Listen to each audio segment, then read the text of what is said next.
শুভেন্দু অধিকারী জিন্দাবাদ। দাবি এক। রাজ্যের 344টা ব্লকে ধর্ণা অবস্থান চলছে, একটাই দাবি।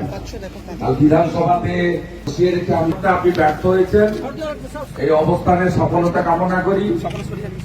আজকে রাত্রে 9টা থেকে 10টা ঘরের আলো বন্ধ করে কর্মসূচি, তাতে আমি কলকাতাতে ধর্মতলাতে যোগ দেব। তাই কলকাতা যাচ্ছি, বিস্তারিত বক্তব্য হবে না। আমি আমাদের দুজন মন্ডল প্রেসিডেন্ট, তাদের ধন্যবাদ। বিরোধী দলনেতা আছেন এখানকার, পঞ্চায়েত সমিতি, তাকে ধন্যবাদ। আপনাদের সকলকে কৃতজ্ঞতা জানাই এবং আগামী সপ্তাহে জেলা থেকে ডেট পেয়ে যাবেন। সাথীতে 10,000-এর একটা মিছিল হবে, ওই মিছিলে আমি থাকবো এবং মিছিল থেকে বক্তব্য রাখবো, বিস্তারিত হবে। সবাই ভালো থাকবেন। দফা 1 দাবি 1, দফা 1 দাবি 1।